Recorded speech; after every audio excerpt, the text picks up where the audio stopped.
All right. Welcome back to episode 7 of the BALLBAG podcast.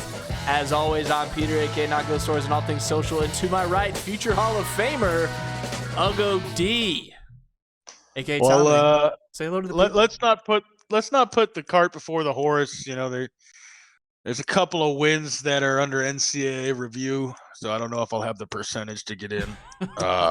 But appreciate the vote of confidence. But I am in one Hall of Fame, the Buffalo Wild Wings Hall of Fame. That 27 wing sit down meal, August 3rd, 2007, was quite the performance. I thought you were going to say Hall of Fame of our hearts. No, I guess that's not the case. If you have 27 wings on a regular basis and a sit down at Buffalo Wild Wings, you're not going to have a heart for very long. It's going to explode. It's don't do that at home, folks, or at any of your local Buffalo Wild Wings. Really, Yeah. just don't do it. Actually, if you're going to do that, it'd probably be better to do it at home because you don't want to scare the children. Scare the children. Scare the children. Little Anchorman reference there. Very nice. Very nice. Today, we are talking about the AFC South. But before we dive into that, there's a couple of topics I wanted to cover before we dove into that. We're going to call this segment the Hot Sheet. Yeah. Paper pop. Hot Sheet. Tell them what it's about. Was that a stapler? You just have no, that was a paper. That was a paper pop. I was popping my paper. All right. The Hot Sheet. On the Hot Sheet this week. That's a new segment, by the way. Mark it down. I'm going to actually, you know what? I'm taking a note. Hot Sheet. Put it on the board. It's on the board. Before we get into the AFC South this week, the AFC South preview, I did want to touch on a couple of topics. First item, you may have seen some hot news out of the Baltimore Ravens camp. Do you know anything about this signing? Lay it on me. The Baltimore Ravens have signed Melvin Gordon to a 1-year deal. Wow. You know how disrespectful we've been to Melvin Gordon for not referencing him at all in terms of all the free agency running backs that have been out there. We're talking about Zeke Elliott. We've been talking about Dalvin Cook. We've been talking about Leonard Fournette. Playoff Lenny. I think we all forgot about Melvin Gordon. I forgot. Wisconsin legend. Didn't even know he was on the board. I mean, when healthy, a very productive running back. Yeah. Health is an issue. Yeah. 1 year to the Ravens. What are your thoughts on an already clouded running back room? Well, listen. I went deep into the Ravens running back room last season for fantasy, and it didn't work. How deep? Pretty deep. All team. I went in for all my teams, and it didn't work. Did you go balls deep? Ball bag deep, if you will. Yep, that's where I was going. J.K. Dobbins coming back off of injury. He was productive. I think he's going to continue to be productive. I think that he's going to be the bell cow for them. I think that the Ravens are going to be built a lot like the Falcons were in terms of the personnel. Here's the exciting part about the Ravens, and we're going to touch on them maybe in the next 2 weeks when we cover the AFC and NFC North. Their new offensive coordinator comes from a pretty prestigious collegiate team. They're back-to-back national champions. That's the Georgia Bulldogs. And now their offensive coordinator last year is now the offensive coordinator at the Ravens. And it's going to be interesting to see how he utilizes multiple running backs. The Bulldogs did it effectively last year. They really didn't have a single bell cow running back. They had 2 or 3 guys that got touches. They were very effective, all of them in their own way. And I think that's kind of how the Ravens are going to approach it. When we talk about fantasy relevance, I think J.K. Dobbins is your bell cow, is the guy that if you're going to take a flyer on a running back from the Ravens, it's probably going to be him. And barring injury, I think he gets the most touches and is the most productive. However, the introduction of Melvin Gordon into the team, especially this late in the offseason, seems to indicate that there might be some question marks in depth and some opportunity for a veteran running back to secure a spot for the season. I think that it's a low risk, potentially high reward move for the Ravens. And I think it's something to keep an eye on. Maybe not early season fantasy, but mid to late season fantasy. Because if he starts getting some traction, and he starts getting a rhythm with Lamar, he can cut into JK's touches, and that's something to think about. I agree. I think they are probably pretty excited, thankful to have someone like Melvin Gordon in the backfield. It's going to be. I don't think any. I think players like Melvin Gordon, who've been around a lot, they've bounced around teams a lot, they have plenty of experience. I don't think that hurts the locker room at all. I think that helps. I think he's going to have a lot of experience, a lot of knowledge to drop to the other guys in the room. Again, I agree with you. I don't think he's going to be the starter by any means. And maybe if you play in like a large league, maybe you stash him from a fantasy perspective. But other than that, I'm glad he's still playing. I'm glad he's still playing. He got. I didn't like the way he was treated in. Was it? He was in Denver, right? That's what I'm thinking. Well, listen, a little bit had to do with him in Denver, at least for my expertise in analysis, which is slim to none. As professional amateurs, go ahead. Yeah, I seem to think that he didn't handle contact very well in Denver. Really? He didn't. He tended to, from what I could tell, and I could be wrong. Maybe I got to go hit the film room again. But what I seem to remember is him going down at first contact quite a bit, and that being an issue. And that's one of the reasons that they went to their rookie running back last year, is because they had a guy that was running harder, and he was fighting through tackles and not as easy to bring down. And look, Melvin Gordon, when he's healthy and when he's motivated, has the talent level of a top tier running back in the NFL. But he's got a lot of tread on his tires. He's had a lot of injuries in his career. He had a lot of tread coming out of college. I just think that, for my money, this is a depth play, veteran leadership play. Who knows, maybe even a goal line, because he's a bigger running back play. Not a bad pickup for the Ravens at all, especially I'm sure they got him on a veteran minimum salary, I'm guessing. I think this is a $3 million, somewhere in that range. So a little bit more. But still, that's probably $3 million total with all the incentives that can be attached to it. I think it's a pretty win-win situation. Melvin Gordon gets to keep playing football. Yeah. And $3.1 million. Baltimore gets some depth. Yeah, a relatively low investment for an NFL football team. Yeah, I'm happy for him. I'm happy he gets to keep playing. I always liked him. I always thought he was fun to watch. He always seemed to do decent when he was healthy. I liked him in college. I was a big fan of his in college. I like Wisconsin running backs. For whatever reason, they seem to churn out some beasts. Second item on the hot sheet. Mm-hmm. There has been a lot of talk this week across the media platforms, as it were, about running back drama. I think a lot of it's centered around the quad god, Saquon. And there's been like this swell of chatter about running backs being undervalued, and now their value is going downhill because of analytics. And I just want to kind of, we don't have to talk about it too long, but just wanted to get your kind of brief thought on it. Everything that I've heard. And again, I am not an expert in this field at all. Don't claim to be. But basically talking about how the value of other skill positions has gone up while the running back position has gone down. So teams are now less inclined to pay running backs a lot of money on their second contract versus what it used to be, because you can still win games with a third round pick, a fourth round pick. You can still win games. You can still get 3 to 5 yards a rush. You can still get someone who can catch a ball, because at the end of the day, they're all professional football players. They can catch a football. So, I mean, just what are your thoughts on that? Have you heard anything? What are you thinking? Well, here's what I would challenge. Anybody who thinks that running backs are being undervalued, anybody who thinks that running backs are not being treated fairly, anybody who thinks that from just a capitalistic free market perspective, that running backs are being given a raw deal. When was the last time a team with a top 5 running back in the National Football League whatever metric you want to use, won the Super Bowl? I want to say off the top of my head, Marshawn Lynch.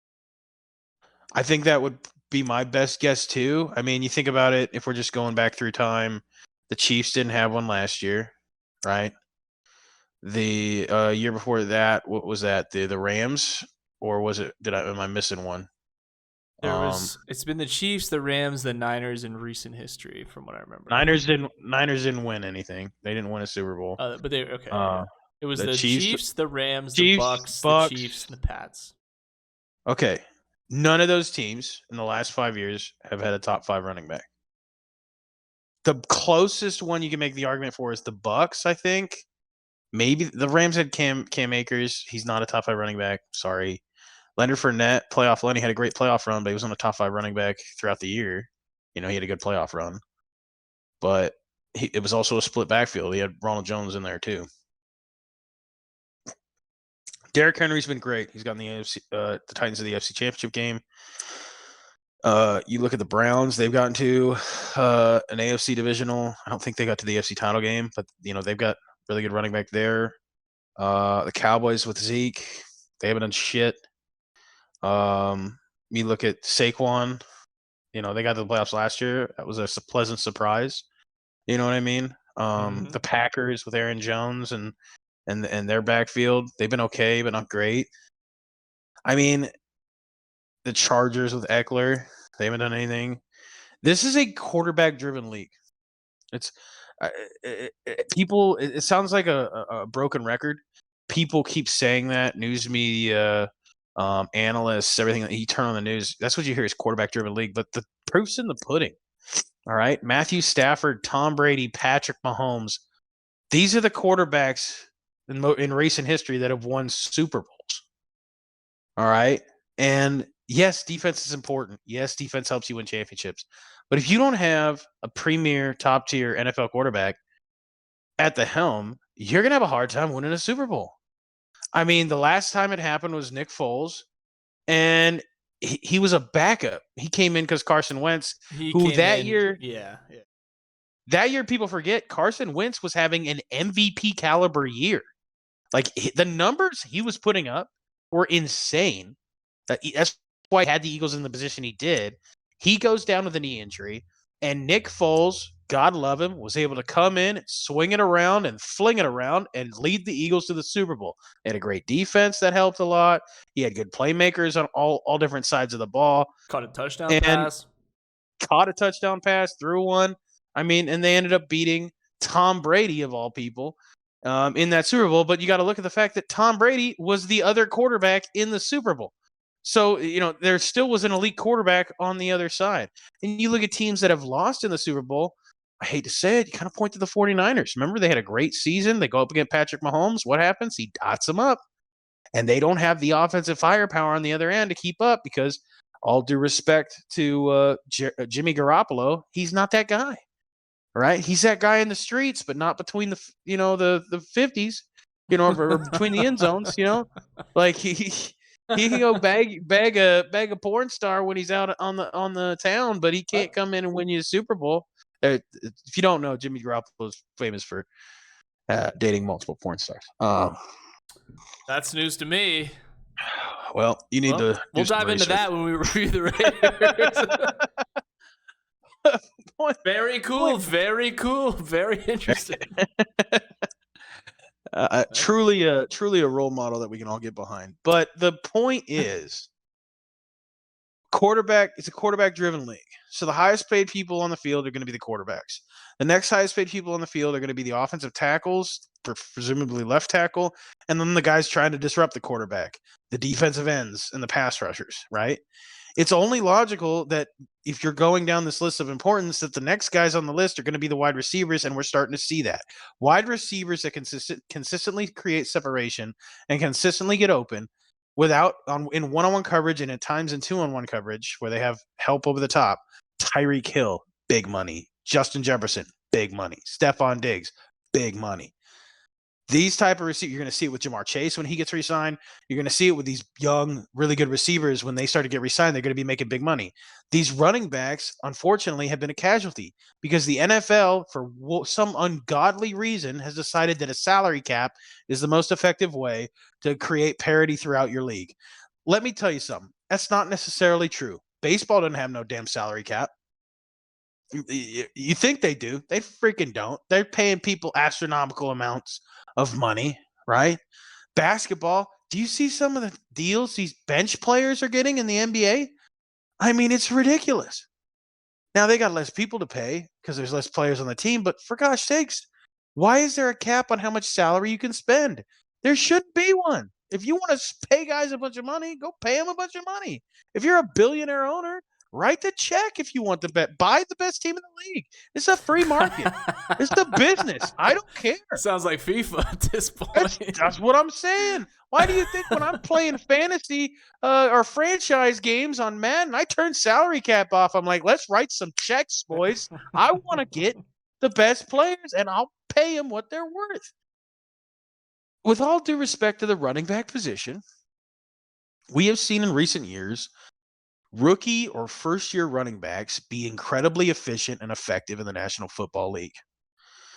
There have been many running backs drafted in the top 15. Most of them finished their rookie seasons within the top 10 in fantasy points. And that's because teams invest draft capital in them so they get playing time. Look at Saquon Barkley his rookie year. Had a phenomenal year. Why? He's an incredibly talented player, yes. But he also got a chance to play. They invested the money and the draft capital to pick him. They're going to let him play. The Cowboys did the same thing with Ezekiel Elliott, and so on and so on and so on. I heard a report this week from an anonymous NFL GM stating that he would much rather draft a running back in the first 2 rounds than ever pay a running back their second deal. Like they're like re-sign a running back. And the reason is because there's so many talented young running backs coming out of college. And until that changes and the availability of running backs is just gone from college, that's kind of the way things goes. Is it fair? No. Saquon Barkley is an incredibly talented player. But this isn't just happening this year. A lot of people seem to forget. Remember when Le'Veon Bell was one of the best running backs in the fucking league? Excuse my language. And was putting up fantasy godlike numbers, and people were fighting to draft him number 2 overall or number 1 overall. And then he wanted to hold out for money, and then he goes to the Jets, and what happens? Nothing. He didn't do anything after he went to the Jets because he sat out for a year, he got out of shape, and he never quite got back to where he needed to be. And this has been happening for years. The decline of the running back value, if anybody out there listens to Mel Kiper do draft analysis, he has a mantra that he preaches every single year. He would never draft a running back in the first round. And the reason that he has that viewpoint, I don't necessarily agree with it 100%, but the reason he has that viewpoint is that there's so much more value getting a running back in the 3rd or 4th round who can be just as efficient as somebody you can get in the first round. They might not be as superstar potential like a Bijan Robinson this year, but they might still be effective and efficient for you. And I kind of think he's right.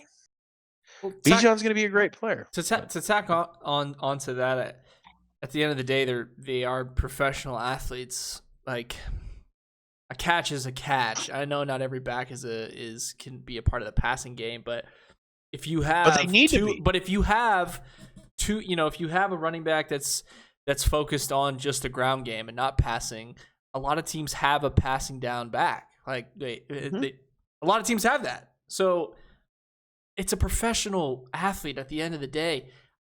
Most people can catch a ball. I'm not saying it's not hard.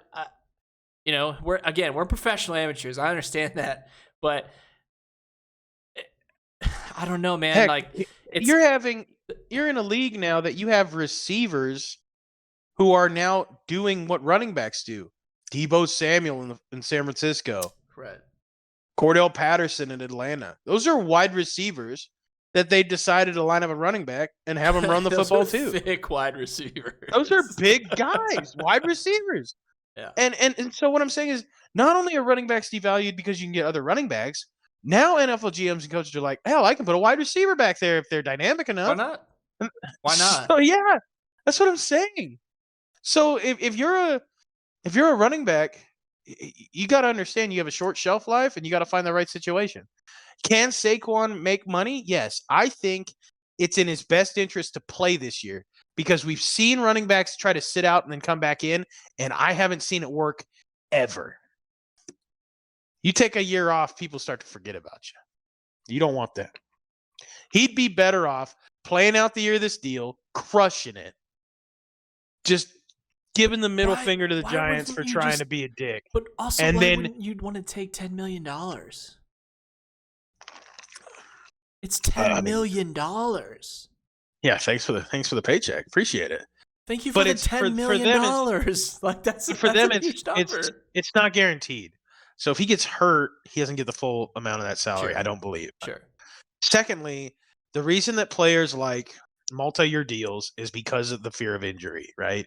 If they get hurt, but they have guaranteed money for a duration of a contract, they get paid out at least the guaranteed money. Which running back, to be fair, is subject to more so a than lot, other positions. A lot more than most. Yes, they're getting hit dang there every time they're touching the football. So I understand it from his standpoint. He's looking at financial security, and he's got to do what he's got to do. I don't blame him. But from my standpoint, I think he'd be better off playing this year, balling out, and then testing the waters in free agency. And the thing with Saquon, though, is like he legitimately does make the offense better for New York. If he leaves, no doubt. What are they doing? Like, what are they doing? So I think he has a bit of a leg up on other backs in the league just because he is extremely important to them scoring. Well, we've seen that. He's not the only one we've seen that happen to this year. Ezekiel Elliott got cut because of that. Dalvin Cook got cut because of that. Austin Eckler's been seeking a trade because they won't re-sign him. So, we've seen elite level running backs in the National Football League this offseason all have issues with this.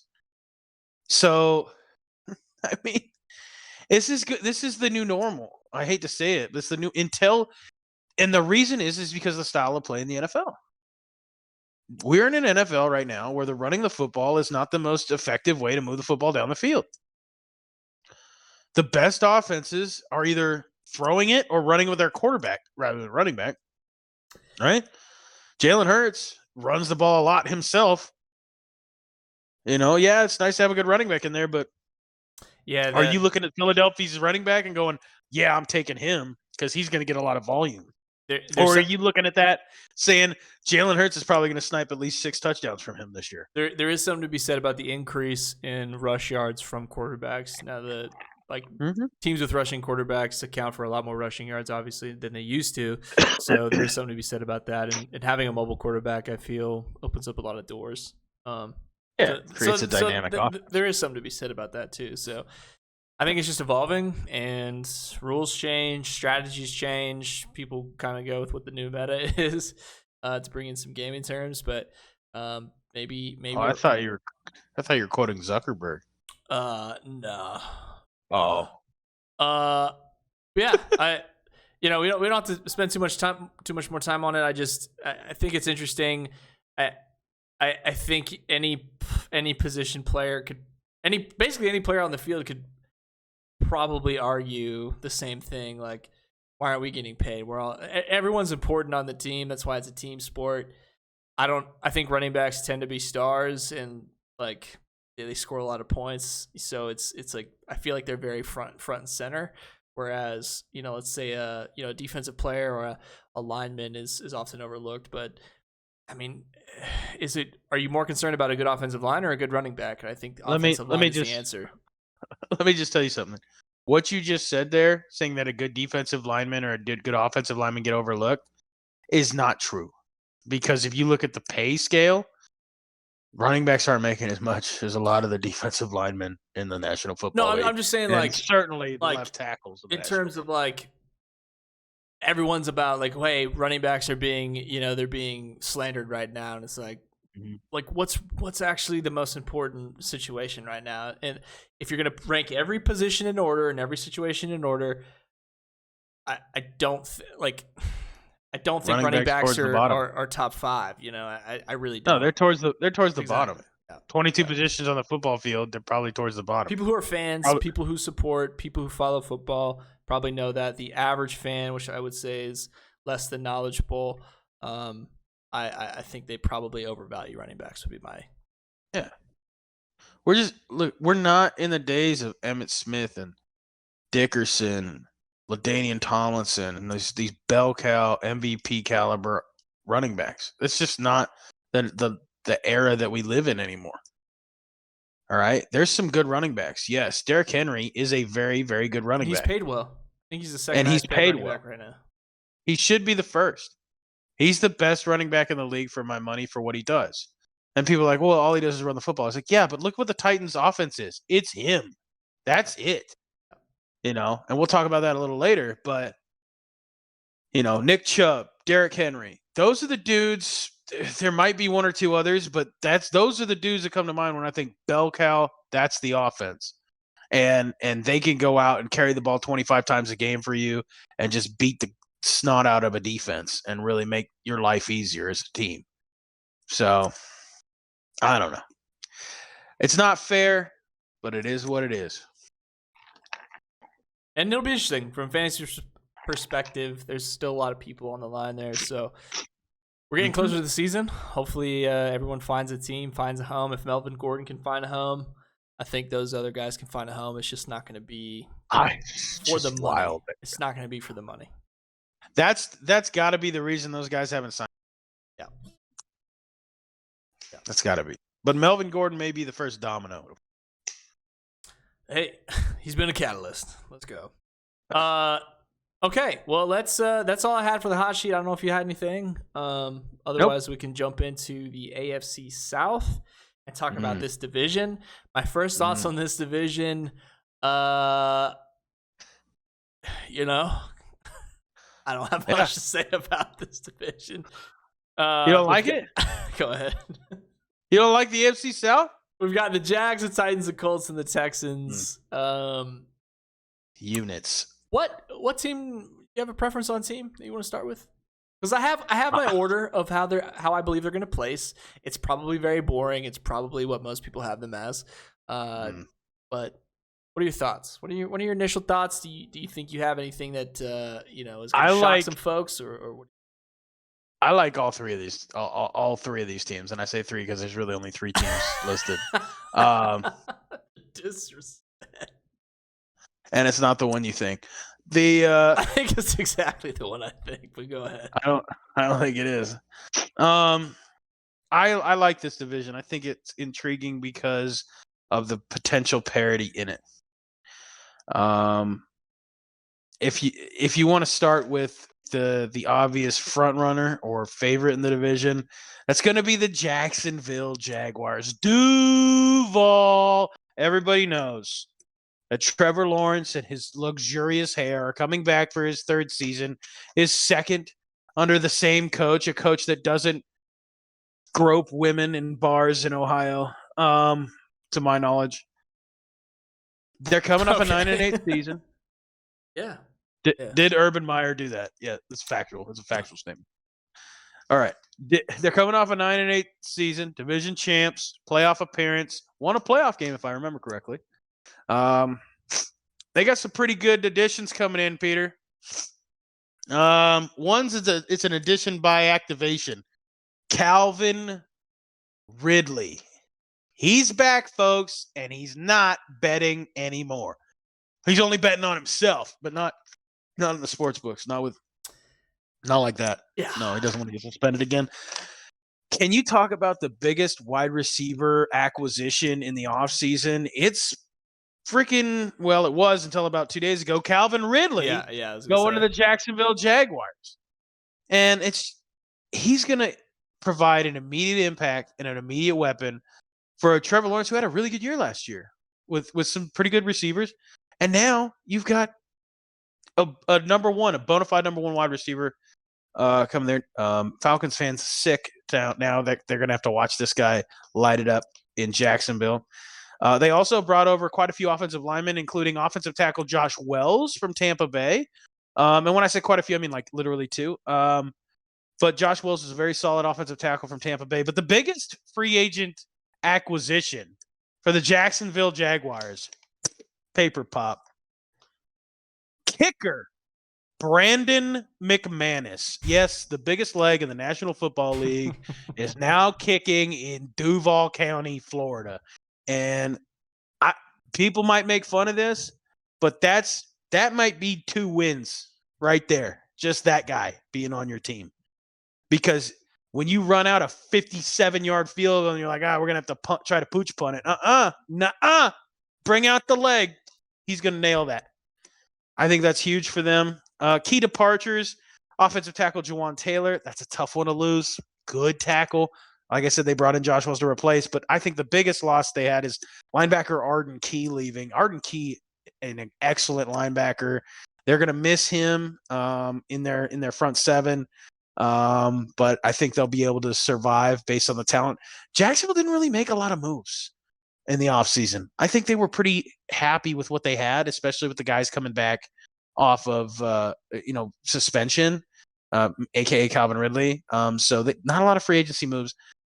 Rookie spotlight for the Jaguars.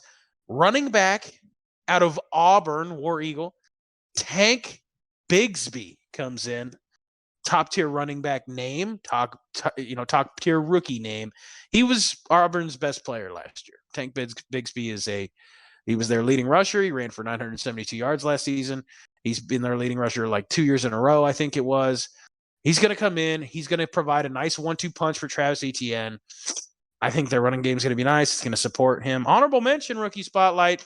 One friend of the podcast, linebacker Willie Taylor III out of Western Kentucky by way of Washington State University. Yes, this former Cougar used to line up on the edge and come after the quarterback. He's got a hell of a motor. He's going to be a great special teams player. He might be included in their third down rush packages. Watch out for Willie Taylor making the team as an undrafted free agent.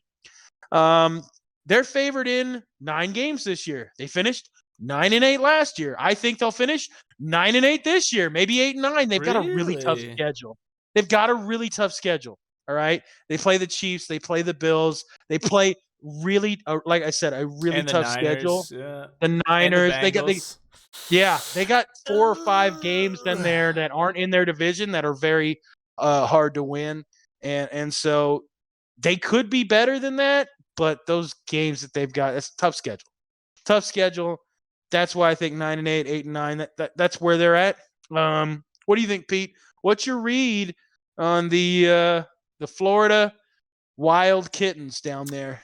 I actually have them doing a little bit better than that. I think they're going to be double-digit wins. I think they are going to lose to teams like the Chiefs, of course, the Bills, assuming the Bills are at least where they were at last year. I have them losing to the Niners as well, and the Bengals. I think they're going to be 10 or 11 wins, 11 on the high side, clearly. I don't think they split. I don't think they really split anyone in this division. I think they're going to kind of pull away from it. Not easily because it's professional football, but I think they are going to pull away from it. I'd love, from a fantasy perspective, Christian Kirk and Calvin Ridley. I think you could be successful with either one of those. They have completely different roles. I do think Zay Jones takes a step back. I mean, maybe, but a nice third option though. I think Trevor Lawrence gets better. I think he's going to get better every single year. So I don't think they take a step back, and I do think that they're going to get double-digit wins.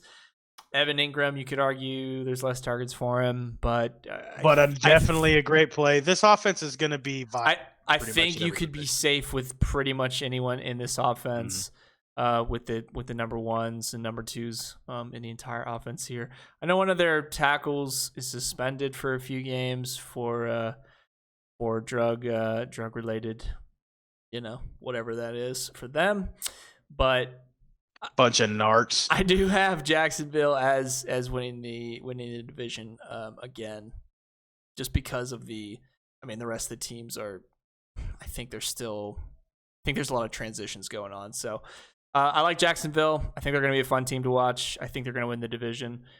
And I don't think it's going to be necessarily a battle, at least in the division. But they do have a tough schedule, but I do have them as double-digit wins. All right. I mean, that's high on the Jags. You're high Jags. I do. I think they get better, man. I think they have a Super Bowl winning coach, and I think Trevor Lawrence gets better. And they've only added who have they really lost on the offense? I think they've improved all around. No, you're not wrong. My question to you is, how high can they go? What's their ceiling? I think they go to the playoffs. I think they get a playoff. I think they get a playoff win, and I think they're about a year away from going all the way. So you're saying they're ceiling AFC Championship? Yeah, potentially. I don't think they get past that. I think a Jacksonville fan would be pretty happy with that. I think 1 to 2. I mean, I think 2 playoff wins is about as much as you could hope for. I don't see them go in the distance though. All right. Well, moving on, the Tennessee Titans. Peter, tell me about the Tennessee ever-loving Mike Bravel coached Titans. The Tennessee Titans, kind of a snoozer from me. Last year they went 7-10, and I actually have them going the same record as last year at 7-10. DeAndre Hopkins, clearly the biggest signing, the most exciting topic for them. They do have, is it Levi's or Levy's? They did draft. It's Levis, folks. They did draft Mr. Levi's jeans this year in which was one of the saddest drafts to watch. Are him and his girlfriend still together? I don't know. Which one was his girlfriend? Nobody knows. They were all attractive women. Together? Some were sisters. I don't know. Some were...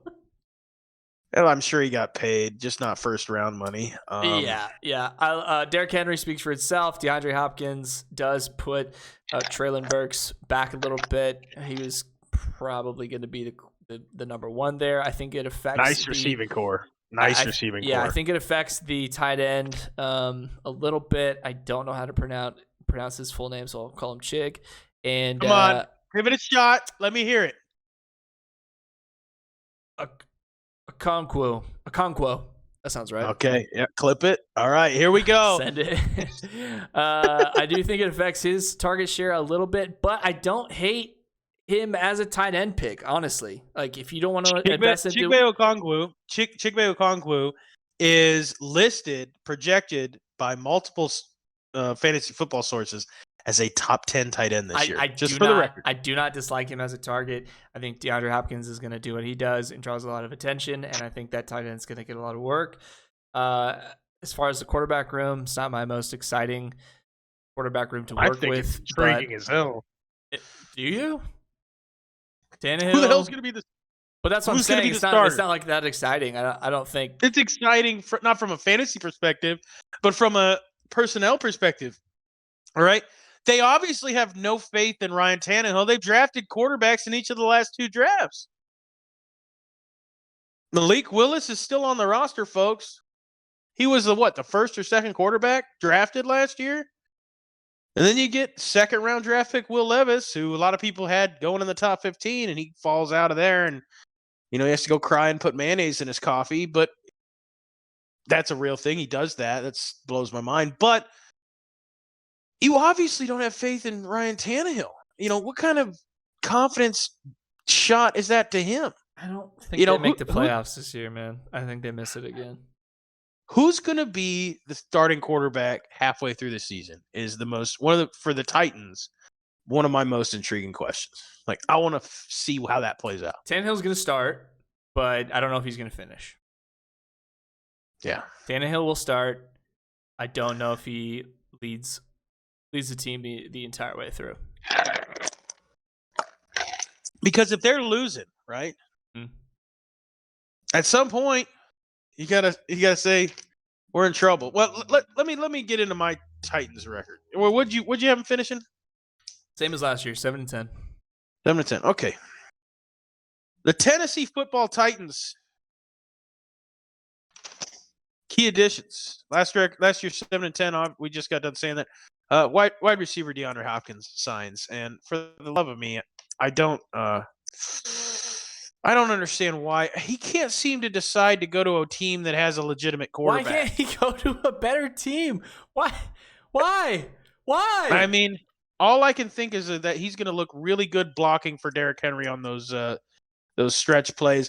They added 5 offensive linemen in free agency, led by former Washington State Cougar great Andre Dillard, the tackle that came over from Philadelphia, legitimately going to be taking Taylor Lewan's spot for them. They also added Sean Murphy-Bunting to their secondary. He was a couple-year starter for Tampa Bay. Not a bad player. Key departures. This one hurts. They had 3 pretty big departures from Tennessee. Bud Dupree is gone, the leader of the defense. Excellent linebacker. He's on the Falcons. Atlanta fans are pumped. Robert Woods, also gone, a veteran leader in the wide receiving room. He's over in Houston. We'll talk about him a little later. And obviously, Taylor, where he's ended up, he's running with the Bus and the Boys podcast. Shout out to the boys. Rookie spotlight. Out of Washington State University, cornerback Armani Marsh is going to be locking down receivers over there. I just like Washington State, so I'm going to shout them out whenever I can. Yeah, as you should. But in a more realistic note, their first-round draft pick, Peter Skoronski, is a mauler. Offensive tackle, Northwestern, Big Ten, physical, corn-fed son of a gun. He's a Mike Vrabel masterpiece. It's the kind of guy that Mike Vrabel wants to put on his offensive line. Let's go road grade some dudes and open up some holes for our big old massive running back to stiff-arm guys into the netherworld.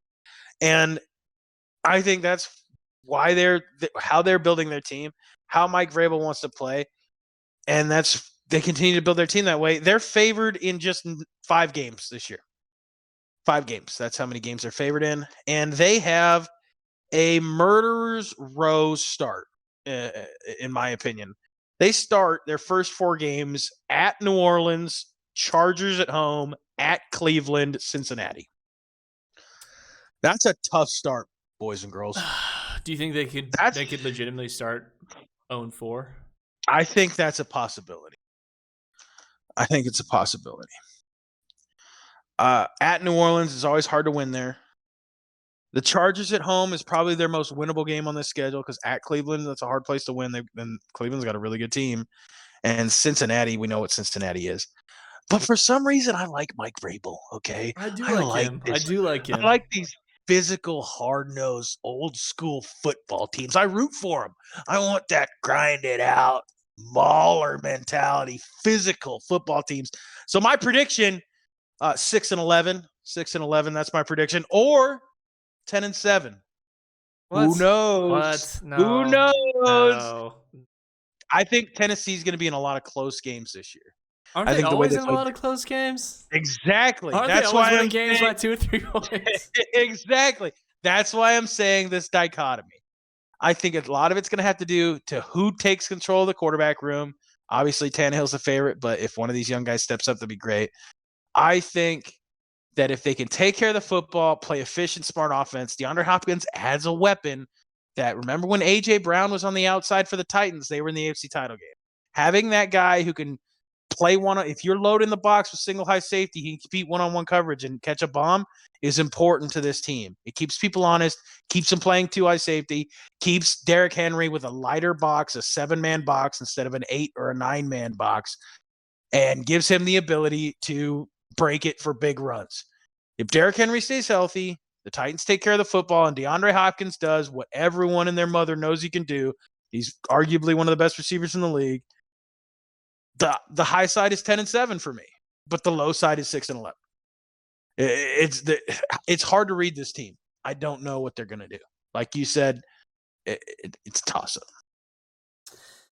Yeah, I agree. I think they're going to shine in some games. And I think they're going to completely flop in others, but not as much as the other couple teams in the division. There, it's just not clear. It's not clear. I don't feel there's a lot of clarity, a lot of transparency on feeling comfortable in what they're going to do. A lot of that has to do with the quarterback room, but they have some big names on offense. So if they're out there, who knows what they can do. Yeah. Well, I think we're gonna Tennessee's get just into one of those teams that's just like it's annoying to play. You never know who's Yeah. going to show up, and like Vrabel wins games, man. He does. running In the game, playoffs. running game, and defense travels to the National Football League. Period. They will be in games as long as their defense can hold up. And Mike Vrabel is a pretty darn good defensive coach.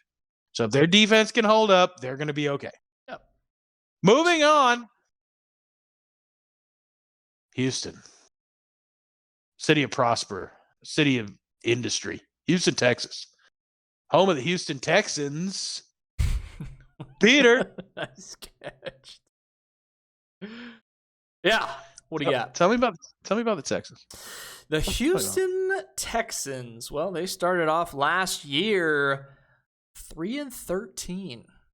I heard. You mean they finished last year at 3-13? No, they started that way, and they just never. With a tie in there. Don't forget that one, baby. Yeah. 3-13-1. I heard someone on the radio today. It was an interesting. I like the way they said this. They said the Houston Texans they're a year away from being a year away. So they're 2 years away. Yeah, I just thought it sounded cooler the way they said it. I think we'll see. They obviously have CJ Stroud, which we hope is good. We know he didn't test Ohio well, State. but he plays football and he doesn't take tests. He plays ball. All right, we're not here to take standardized tests. I don't take tests. We're here to score touchdowns. I score touchdowns. All right, I score touchdowns. I make money. I throw lasers. Like you mentioned, Robert Woods has come over, but I do love Damon Pierce.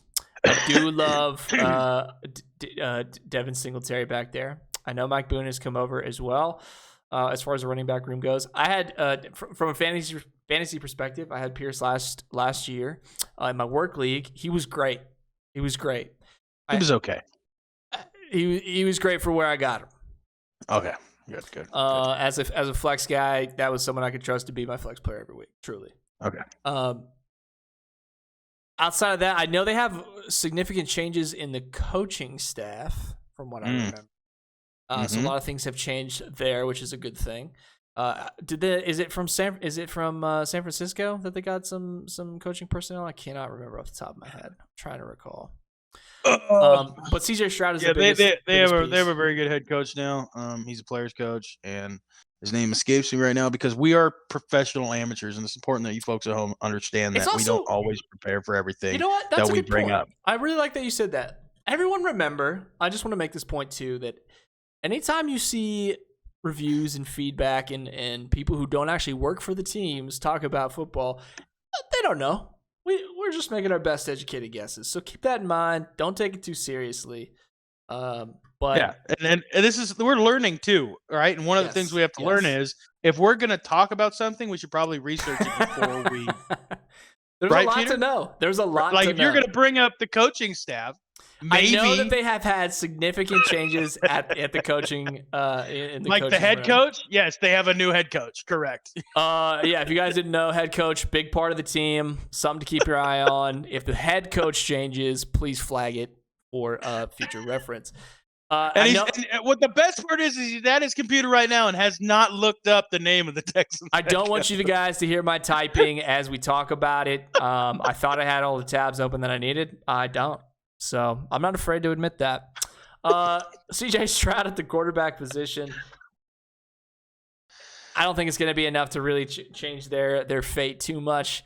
I do have them going 4-12 this year with one additional win. 4-12? You're missing a game.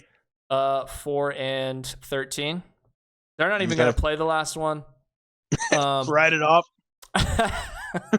I'll just see you guys later. Tommy, wrap it up. I'll catch you up next week. All right, Texans 2022. I think they have. I'm sorry. I thought it was my turn. All right. I think they have one additional win this year because you'd like to think that your new star at quarterback will make a difference. I think they're. It's still not necessarily a great outlook. I still think it's a bleak outlook. I think they get better by at least a game. based on from what they were doing last year. As far as like a fantasy perspective, they do have Nico Collins, Robert Woods, and John Mechie the third at wide receiver. But also Dalton Schultz has come over to the tight end position, which I like. I've also seen some stuff that's saying he's going to be the number one pass catcher there. I don't know if I buy it. I had not watched CJ Stroud enough in college to really know what he's doing. As far as he likes to throw a lot, if he likes to run a little bit of both. But that's a huge upgrade for them. That's a huge piece coming over from Dallas. I love that. Outside of that, I don't have much to say about the Texans. I don't think they're going to be. They're definitely not going to have a winning record, but I do think they improve by at least a game this year. All right, just to touch base on a couple things that you mentioned. CJ Stroud's wide receiver core drop off from Ohio State to the Texans is the biggest wide receiver core drop off since Mac Jones got drafted to the Patriots. Secondly, I want to just give a moment of praise for my co-host here. I mean, the Matt Boone reference, some love for some fullbacks. I love it. Very nice. Fullback love. I love it. 2022 record 3-13-1. Who they tie? We'll talk about them in a little bit. Key additions: defensive tackle Sheldon Rankins comes over. Pretty good defensive tackle. He's a guy that's going to be up in you, cover those 1 and 2 holes. They added a lot of defensive linemen, right? What? Jimmy Ward comes over at safety. That's a pretty good pickup on the back end of your secondary. And then I have Devin Singletary and Robert Woods on my list as well. But there's another player I have mentioned that you might not. And he's going to get overlooked, obviously, because you got CJ Stroud. But Case Keenum comes over. And you want to talk about having an experienced veteran leader who's been in playoff games, who's played in a lot of NFL football. Case Keenum's that guy. He can come in and manage a game for you if needed. I have a feeling that CJ Stroud, while he's going to get plenty of opportunity and he may be their week 1 starter, I think there's going to be times where Case Keenum's going to have to pick him up a little bit. Case Keenum might have to come in for a drive or two. And I think if he can steady the ship while CJ gets his head right, reevaluates himself, and then goes back in and recovers, I think that's going to be how that dynamic plays out. Could help him a lot. Keep an eye on that. Rookie watch, the obvious ones are CJ Stroud and Will Anderson. Come on. You don't expect me to keep those as my guys? No, I got 2 more for you that you need to keep an eye on, folks. First off, the Texans had an incredible draft. They drafted some elite players at multiple positions. On the offense, Tank Dell. That's the second tank of the episode, by the way. Yeah. Wide receiver, Houston. This kid can fly. He's going to be a nice tool for CJ Stroud. I think he's going to catch a lot of passes. I think he's got that Tyreek Hill style in terms of quickness and underneath route running. I don't know if he's Tyreek Hill. Don't quote me on that. But stylistically, that's what he can bring to the table. And then on the defensive side, Will Anderson's teammate out of Alabama by way of Tennessee, Henry To'o from the University of Alabama, middle linebacker. This kid is a hell of a player, a leader, elite defensive mind. He's fast, he's big, he's strong. He started for multiple SEC teams, and he was coveted throughout his entire collegiate career. If he stays healthy, I think he can plug and play right in the middle of that Texans defense. And between him and Will Anderson, I think those are 2 very, very significant upgrades on their defense right away. Excellent draft by the Texans. I agree with your radio host's analysis. I think they're 2 years away. It might be next year, though, because if they get better production out of their rookies than they anticipated, and then they're able to further bolster their team in the offseason, and then and then they draft well next year too, with the coaching staff they have, I think the Texans are making the right decisions, the right draft moves, and they're putting investments to win now, and I like it. They just need to now develop these guys and do well. They're favored in, let me see if I got this right, 2 games. That's tough. That's tough. Yeah, I have them 2 games. beating the Panthers And I want to say, well, actually, I think they can beat the Panthers. I Mm-hmm. think maybe they get lucky with the Cards or the Bucks at least a game. They're And favored in the Cards and the Bucks games. Those are yeah, their games they're favored in. yeah, okay, I get that. So that's they're. It's not like a crazy tough schedule. It's just they're not very good. Yeah. I got them at 4-13. We both hit the nail on the head this one. That doesn't happen very often, but Yeah. I think they're 4-13 team. I think they might surprise some people, but the AFC South's matchups crossovers this year are tough. They're playing the Bills, the Chiefs. It's hard to win those games, and I think this is a learning curve year for the Texans. And I'm excited to see how these rookies progress. If I'm a Texans fan, I'm not looking this season as like I want to make the playoffs. I'm looking to see how these guys get better throughout the season and then anticipate, okay, next year is going to be interesting. What can we do to build on this? That's where I think about the Texans. Anything else on the Texans? No. I like you said, it's rebuilding. I think they're just trying to get some pieces in place that they can keep in place for a while. Fantasy perspective wise, you're going to want to take a long look at their running back room. You're going to want to take a look at Dalton Schultz potentially later in your draft or middle of your draft. If you want to take a flyer on a CJ Stroud potentially as a secondary quarterback, I wouldn't be mad about it. And keep an eye on Tank Dell, boys and girls, and Robert Woods. They might be little sneaky little sleepers at wide receiver that you can get late in your rounds that might explode. You never know. There's always one guy that's a rookie that nobody was talking about. That holy crap, he's a top 20 wide receiver. Tank Dell might be that guy. All right. Next up on the agenda, the Indianapolis, formerly Baltimore Colts. I'm going to take the lead on this one if you don't mind. Go ahead. Because as we've established a theme, there's a little bit of Washington State love going on today. And well, if you aren't familiar with the Colts, they've got the Washington State player on their team. Colts finished 2022 with a 4-12-1 record. That's right. The tie from the Texans was against the Colts. Key additions, biggest addition they have. Not even close. Gardner Minshew comes over from the Philadelphia Eagles. How about it, huh? Talk about a veteran leader. Wow. A mustache that women just fawn over. The do-rag to end all do-rags and the flow. Woof, man, it goes. Gardner Minshew, veteran leader. Yeah, they they drafted a quarterback high. Whatever. Gardner's on this team now.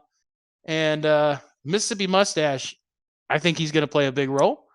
I know they put draft capital into a new quarterback, but I think he's going to, at some point in this year, have to play. I don't know if he's going to start the season. I think he probably will. And depending on how he plays, he might get, 4, 5, 6 games. And then they throw Richardson in it. Now, if he doesn't play well and they lose a couple games, Richardson might be 1 or 2 games away. So it's going to depend on that. But also vice versa. If they decide to start Richardson and he's not playing well after 1, 2, 3 games, he might. You got a fallback option. He's gonna play. He's gonna play at some point. I don't know if it's on the front end or the back end. He is gonna play. The ultimate sleeper pick right there. Zach Moss comes over from the Buffalo Bills. I think this is good for Jonathan Taylor. He had Nyheim Hines, and then he lost Nyheim Hines, and now, he needs Zach Moss to step up and take a little pressure off of him because last year when he was supposed to be the bell cow, it didn't go well. He didn't do well as the primary featured guy in the offense. A lot of that had to do with Matt Ryan's play style, I think. Matt Ryan really had never played with a run-heavy offense before, and I think it showed. But needless to say, I think Zach Moss is going to be a nice little player for them. Sure. I said Gardner Minshew was the biggest pickup. There might be a bigger pickup. He's probably the second best player at this position to be added via free agency in this division. And that's Matt Gay, kicker, coming over from the Rams. And the guy's a hell of a kicker. He's going to make a big difference.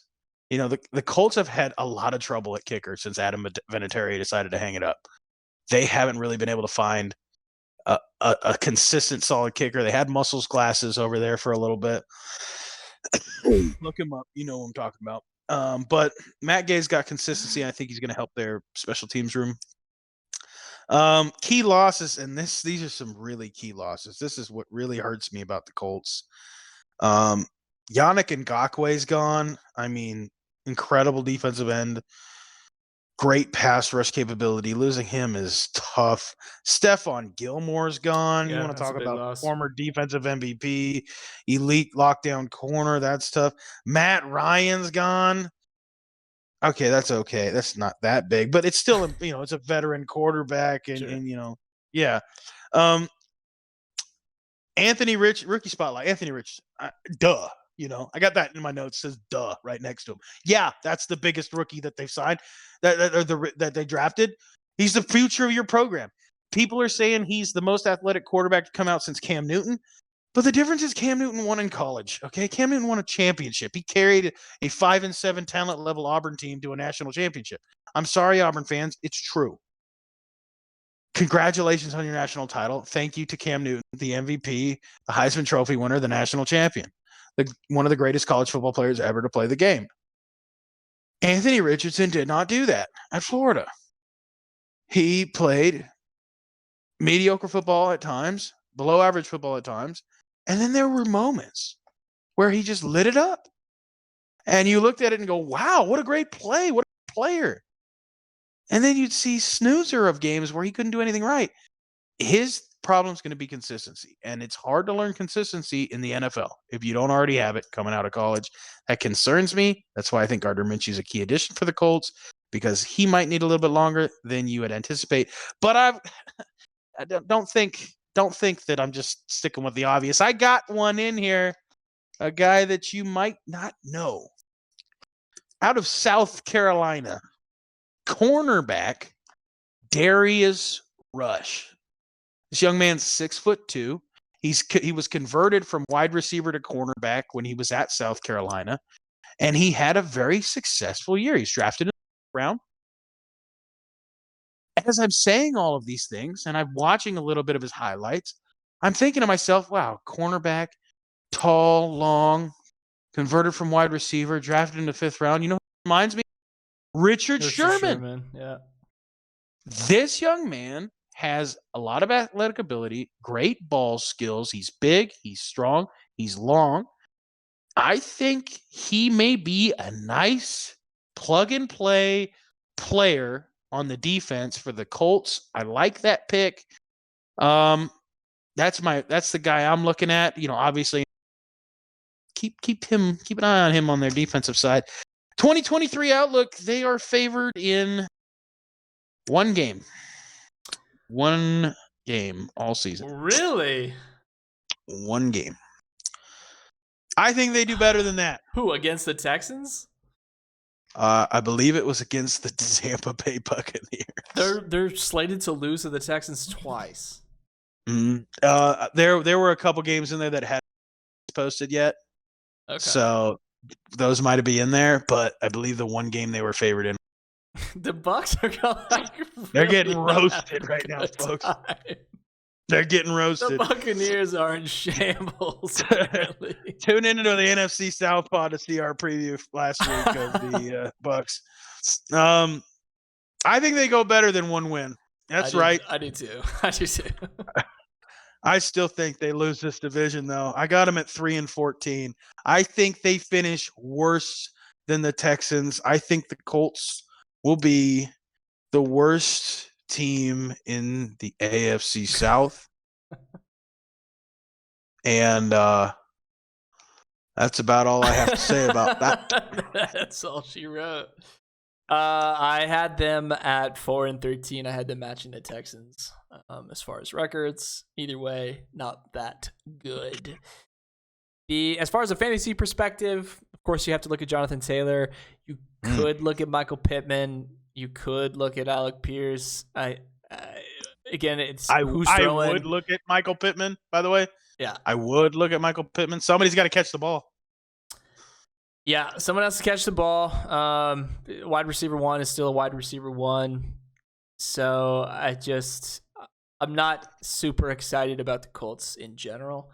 So it's not a team I'll be looking at really in the draft. or really looking when games are on TV. That might be a game I just don't watch. Unless they're playing the Jaguars, and I'm like, come on, Trevor, throw another Gardner touchdown. Minshew is in. Other than that, I'm out. Listen, if the Colts make the playoffs, I will buy a Minshew Colts jersey. Period. Yeah. Put it on the board, lock it down, and I will wear that shit all over Atlanta.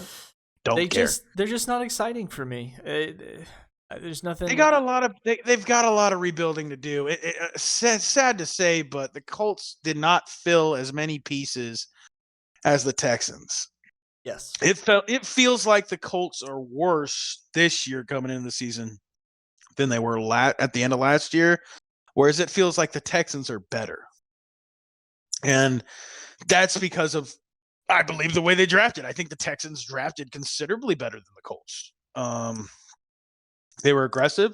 They went in and got, I counted 4 potentially impactful players, 2 on offense and 2 on defense at very important positions. So there were other draft picks mixed in there too that also might pop. So from my perspective, the Jags and the Titans are going to play against each other for the division championship. I just can't count the Titans off. I just can't count them out. They're going to win games. They're going to win games, and they're never fun to play. And like you said, they're going to be in a lot of close games. I agree with that. The Titans, to me, in the AFC are similar, not the same, but similar to how the Giants are in the NFC. When Saquon's playing well, they're just physical and kind of grimy, and they grind it out, and it's just like it's hard. It's not a gimme win. It's not easy win. You have to play. You have to. Yeah. Yeah. It's like how the Seahawks kind of were under Pete Carroll. Really good defense, grind it out. Then Danger Russ wanted to cook, and everything turned into a high-scoring game, and that was just a heart attack every time. But, I like a 13-10 game. I like it. That's kind of that's. I think we both agree that the Jags we have is winning the division. Like you said, the Titans, Jags, Colts, Texans. May the cards fall where they land on those ones. Do you have anything else? Kind of talk about this division? Because I have one more piece of hot sheet that I just saw buzz my phone. I got one thing to say. If Mike Vrabel goes 6-11, as was the downside version of what I said, he's on the hot seat, folks. Yeah, he's on the hot seat. How long has he been the coach for the Titans? Quite a bit, right? Feels like a long time. 7-8 years. Been to a couple AFC title games, and now it feels like it's going down. Most coaches don't make it through a rebuild when they haven't won a title. So. And they have they've been to the playoffs 3 times, and he's been there for 6 years. So. Yep. Derrick Henry's only getting older, folks. Yeah. I did have one more piece from the hot sheet. It's just something that buzzed my phone. And has to do not with this division, but just wanted to bring it up. Unless you. Is this breaking news? Is this breaking news? It feels like breaking news as of this afternoon. All right, let it go. Okay. The Giants, kind of what we touched on at the top of the hour here. The Giants have signed James Robinson in addition to Cole Beasley. Cole Beasley is kind of like what, but James Robinson is a clear indication that Saquon Barkley ain't getting a fucking deal. That is telling, to say the least. Yeah, I'm sorry, folks. You're a Saquon fan. If you're a Thigh Guy fan, if you want a Skull Crusher, that guy's not getting a deal. He's not. He's gonna. If he holds out, they're making contingency plans. That's exactly what this is, and I don't blame them. If they're gonna hold to their guns, they got to hold to their guns. It is what it is. Yeah, that's a big deal.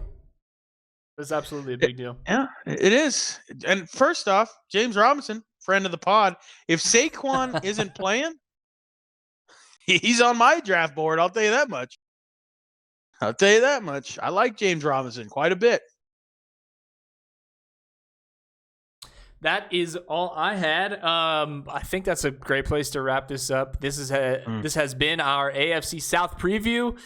I'll go D, future Hall of Famer. Remind us where people can find you. If not find you, I guess we're gonna keep doing previews until we wrap this up, and then potentially switch to college for a bit before we start doing some. Yep. Before we start doing some melds together, or we haven't decided if we're going to separate shows yet, or just do pieces and parts of both the NFL and college together. But we might have to do a little back-to-back, little long-form content for you folks, because we're running out of weeks before the NFL season. That's right. Think about it. It's coming. All right. So these preview shows, we got 4 more left to do. That would put us mid-August, late August. Season's already going. Preseason's underway. So we might have to do some back-to-backs, some condensed stuff if we're going to go through both the North and the West. And personally speaking, I like college football, folks, if you haven't figured that out. I know we haven't touched about it a lot, but I would think that my knowledge or the insight that I've given you in terms of the rookie watches might have led you to believe that I have my finger on the pulse of college football, which is what I try to do. All right. I follow all the big names, Big Willie in Alabama. Yeah. Follow him on Instagram. Don't give a piss about nothing but the Tide. You know that guy? Look him up. Look him up. All right, that wraps up our AFC. Hold on, let me finish. Cutting me off. Look at this guy. What are you, an anchor? My point is, folks, we're gonna might have to double up some of these NFL previews to get a little college football spice in our lives.